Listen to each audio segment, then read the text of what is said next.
Howdy, everyone. Tad Stevens on the Micro Success Secrets podcast, where we focus on business psychology and marketing and how you can use that in your business daily and long term.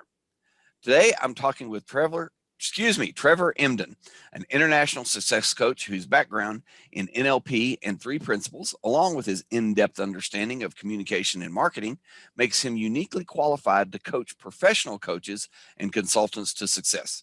He is also the author of many self-help books, many programs and books, including The Book of Being and How to Use the Law of Attraction to Quit Your Day Job, which was endorsed by Dr. Joe Vitale. Trevor, great to have you on the show, and let me know anything I missed.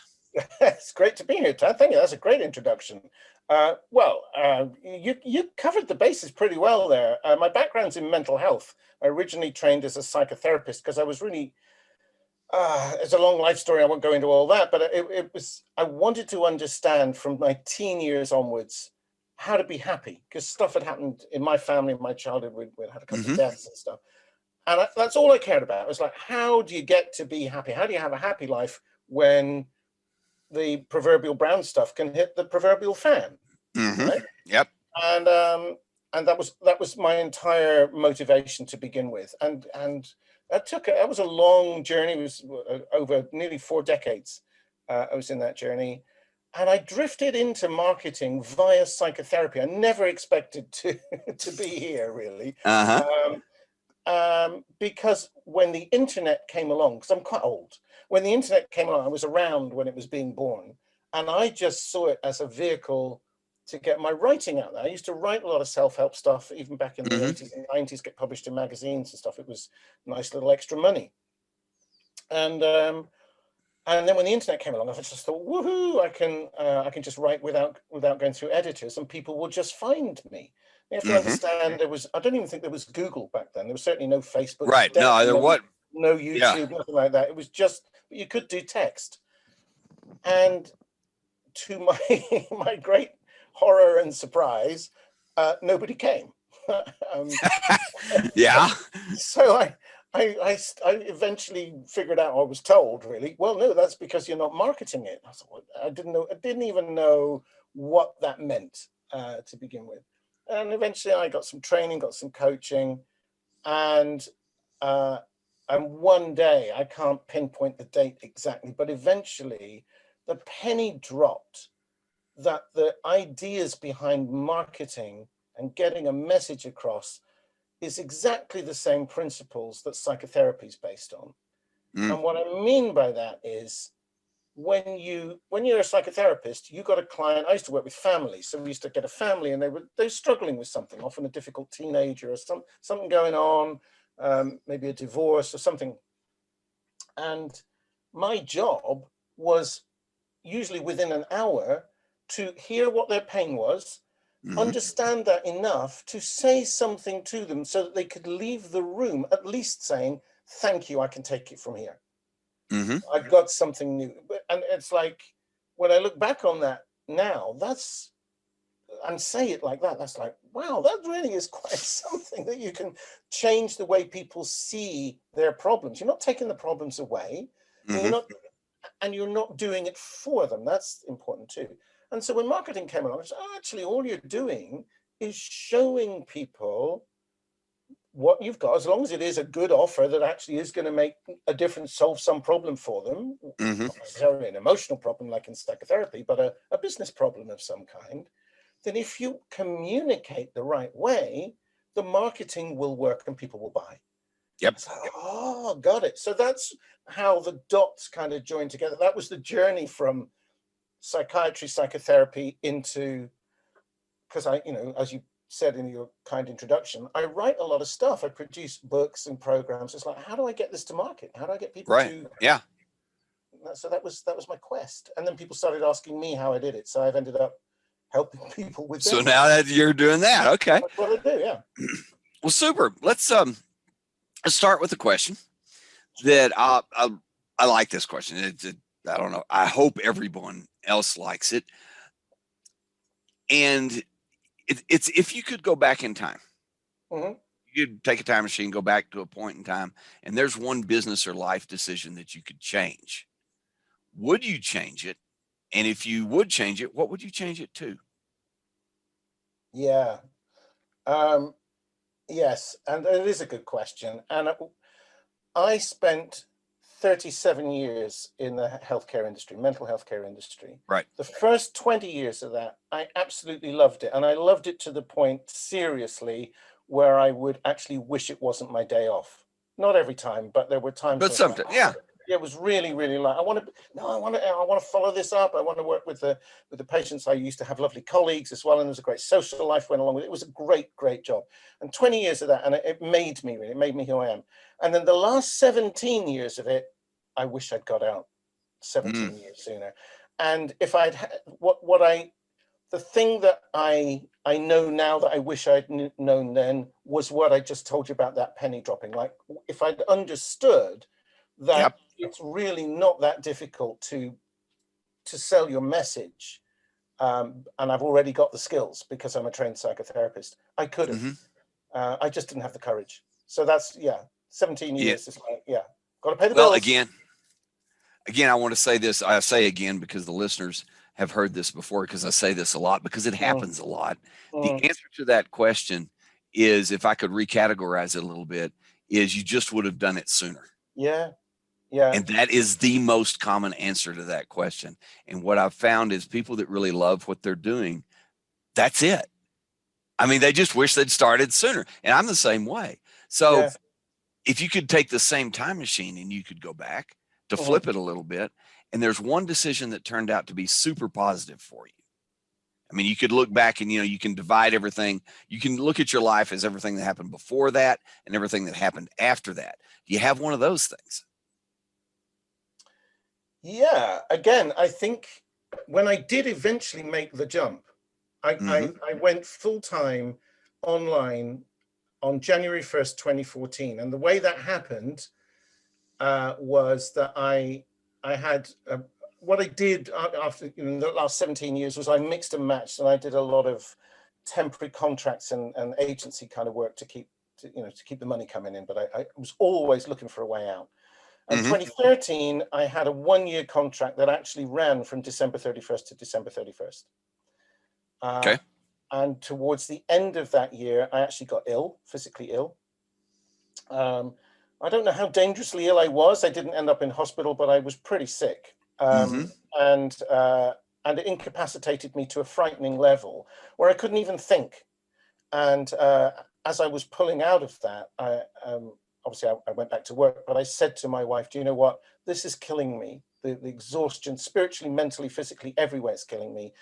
I'm not going to renew that contract for next year. I had no other plan. And she was, fortunately, my wife's very supportive. She said, fine.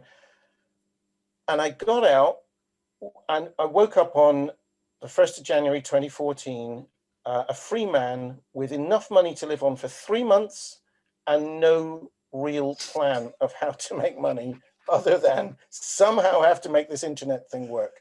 And what I did and what I had to do was to trust my inner wisdom. Within 2 weeks, I hired a coach, which was very scary because once before, about 10 years before, I'd hired a company who coached. They weren't a private coach like this guy is, but and they just ripped me off, really. I mean, they were useless.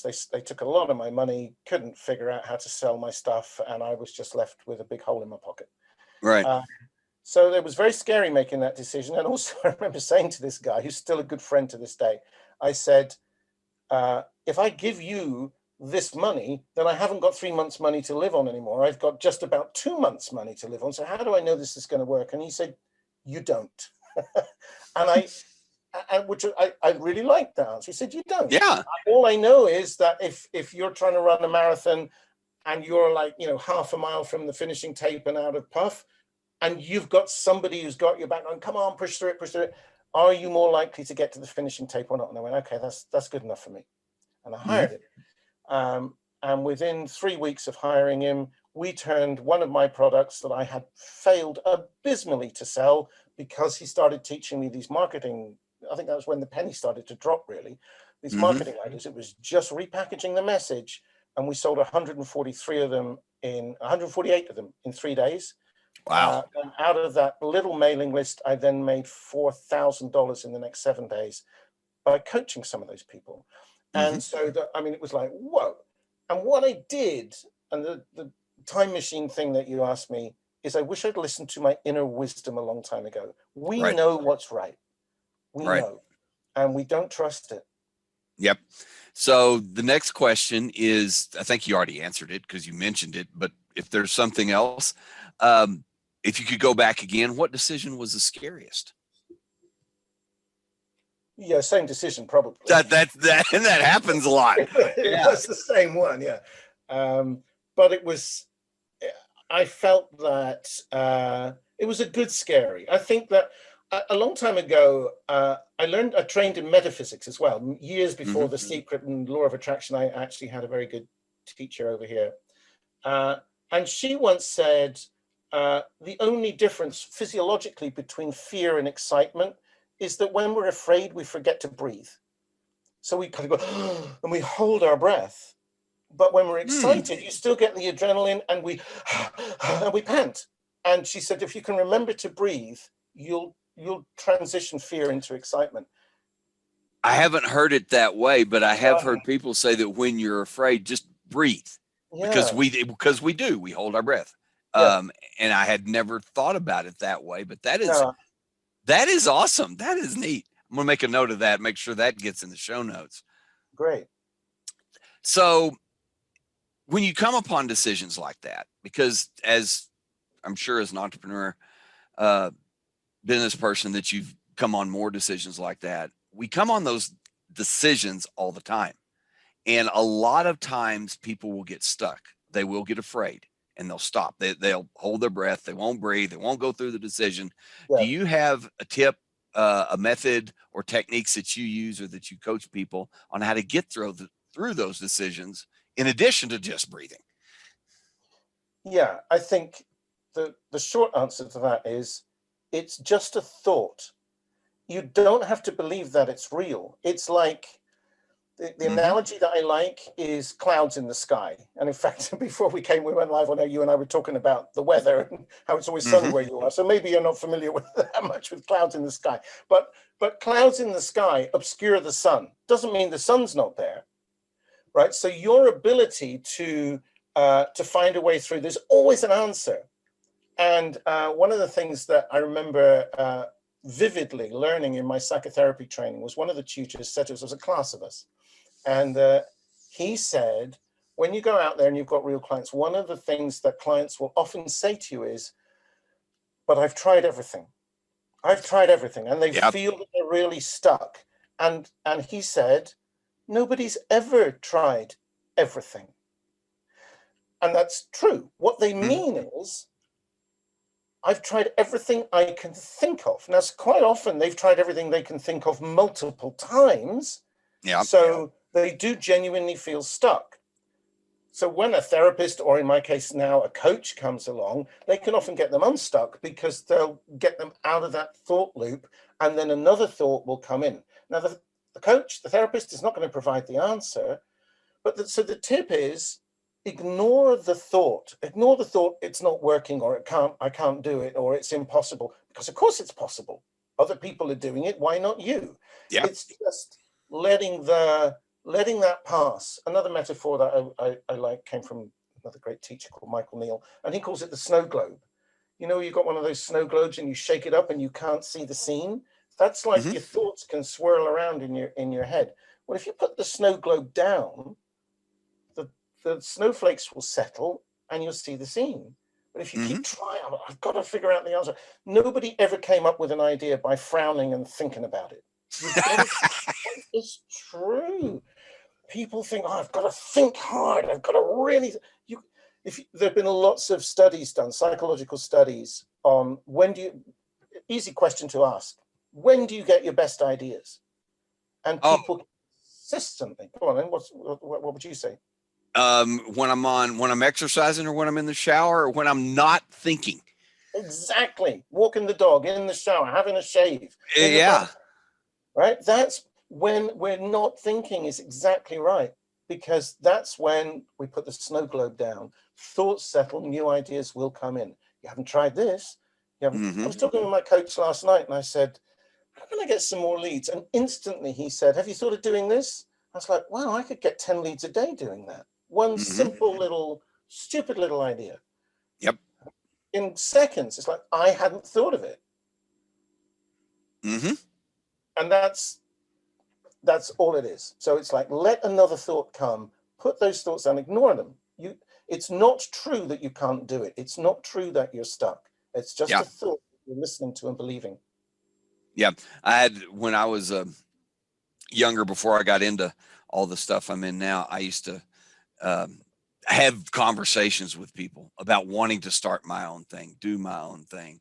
And they would always, and it was unfortunate, but it just seems like it was always this way, is that they're, oh, but you can't do this, or, oh, but you can't do that. And one of the, like you said, when the penny dropped, it finally occurred to me that I needed to stop listening to other people tell me what I can't do. Wow, yeah. Because they didn't know. Now, it took me a few more years to get past that, but that is, I think, relating to what you're talking about, and I think it's so powerful, because the people that I talk to, like you were talking about, most of the time they get stuck. It's because of what they're doing or what they're thinking. There's not really anything holding them back, but their own thoughts, but they don't see it.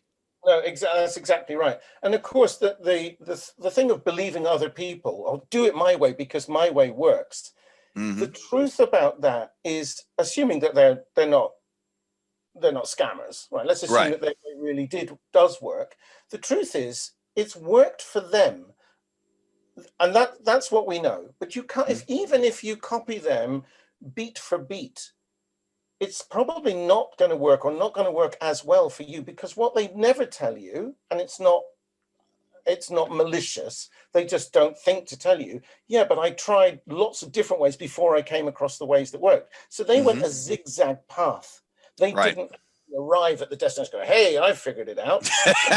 Yes. Everyone has their own way, their own path. Trust your inner guidance. I'm not saying don't listen to anybody else ever, because I do think I don't want to throw that baby out with the bathwater. I think that's important. That of course there are people who are ahead of you in any game. They've hacked their way through a particular jungle. You might as well kind of go, oh, well, I'll go through the path that's been cleared. Of course, don't make it difficult for yourself. But you still need to be asking yourself every step of the way, does this feel right to me? Is this my way of doing it? Because if the answer is clearly no, this feels wrong, I'm not comfortable doing this, then don't do it. There's another way, and it'll be your way, and it'll be right for you. Okay. Trevor, thank you very much for talking this morning where I am, afternoon where you are, and wherever people are listening. But I want to wrap up with the last question and because I always like to save this for last, because it is my belief that most of the people that I have on this show, if not all of them, have a purpose, a reason they get out of bed in the morning and do what they do other than money. But a lot of people I talk to get stuck on the money piece. And so I always ask, what is it that gets you out of bed in the morning? What is your passion? Why do you do what you do? Well, I told you at the beginning, I love, I was drawn to figure out how you get to be happy. All right. Eventually, it did take me a long time, but eventually I got there. And it was mostly from that understanding that you don't have to listen to your thoughts. It's not true that you're no good. It's not just in business. That works in every area of life. And thankfully, for the last couple of decades, I have a lovely life. I'm doing what I love for a living. I have a wonderful marriage. I can tell you, people who know me a long time will tell you, I got the T-shirt on broken hearts. And I used to say, I think happily married is a contradiction in terms. I used to just as a throw in. And now, I've been married to a gorgeous lady for over 15 years now, and we're doing great. Thanks very much. So I got there. I found the happiness, and what gives me the greatest joy in the world is if I can bring I mean, I would love to bring it to millions, but even one more person to show them how they can live whatever their dream is. It is available to us. Happiness is our natural state, and that applies in business as well as in, you know, the therapeutic, you know, emotional troubles as well. It applies across the board. So that's what I love to do. I'm never happier than when I mean, listen to me rambling on. The sound of my own voice. I'm either on video, I'm writing something, I'm coaching someone, I'm helping somebody to bring that dream to life. And go on. No, I'm sorry. I was going to say that I hear that a lot as well. I mean, the people that are come on this show that are doing what they love, they do it because they love it. I have yet to have one, and I say this on a lot of shows, so if all the listeners, I apologize. I'm going to say it again. I have yet to have anybody say they get up out of bed in the morning, they do it for the money. Not once. And I've done over 100 of these. Absolutely. And chasing, I mean, chasing money. When we get to the end, who's ever been to someone's funeral and heard a eulogy where somebody said he was really good at chasing money, or he had a lot of cash in the bank? Nobody cares about that. Yeah, not at that point. No. Oh, I lost a friend a couple of years, a very dear friend, and there were literally hundreds of people at his wake, I think they would call it, and so many people got up to say he always welcomed you and would make a proper pot of tea. You know, that's the kind of thing people remember. It's like there was a warm welcome and a pot of tea. Nobody cared what we didn't know what he did for a living, but nobody cared if he was rich or poor or how much time he spent in the office. It was how you made people feel, and you can't make people feel good unless you feel good inside to begin with, because you haven't got it to give out. If you're stressed, worried about money, doing a job you hate, that is not a life. It may be making a living, but it's not a life. And so that's important to me. So with the money thing, we have to make money, Tad, obviously. Otherwise, you know, because life does become pretty uncomfortable without it. It does oil the wheels, definitely. So if I can just mention something that I've done that I think may help your listeners. Absolutely. And I put something together for them with your tag on it. So the thing that I keep coming across in my coaching is that people hate selling. Yes. And they also, if they're on the receiving end, people hate being sold to. Yep. Right? Nobody wants the stereotyped sleazy car salesman type going, oh yeah, go on, I'll give you a discount if you'll just. Everybody hates that. Everybody knows it's going on. Everybody hates it. So it occurred to me that I thought, well, why do we do it then? If people hate selling and people hate being sold to, let's do something else. And I found a way of just having a perfectly natural conversation where I let people make up their own mind whether they want to pay for my services or buy something I'm offering or not. And it works. I'm doing okay. Thank you very much. And so I put together a course because so many people were asking me about, but what do you do when people say, oh, but I have to ask my wife, or I need to think about it, or all those objections that come up because people are frightened of the rejection. They don't know what to say. I didn't need to know what to say. So you need to think about it. I understand that. Let's speak in a week's time and they'd always be out. Somehow they'd always gone out. Yeah, they're just not there. Yes, I know. So I put a program together because you can do it naturally. You don't need, in fact, you can preempt them. You don't even need, those objections mostly should never even arise if you're listening well enough. So I'm drawn on my psychotherapy and my marketing experience. This is, anyone can do this, not rocket science. And I've called it Objection Neutralizer, which is maybe not the most original title in the world, but it says what it does, what it says on the label. And that is, well, by the time this goes out, that will be available, and there'll be a 72-hour launch period where it's available at a steep discount, about better than 50% discount. And if people want to check that out, I've put up a link for you, for your listeners. So it's wizardofwisdom.com/tad. Wizard of Wisdom, like Wizard of Oz, but wizardofwisdom.com/tad. Okay. And I will say as well, as a a bonus for people who are early action takers on that, I will be doing a live Q&A, because people are going to have questions. What about the really difficult customer? What about the ones that said this?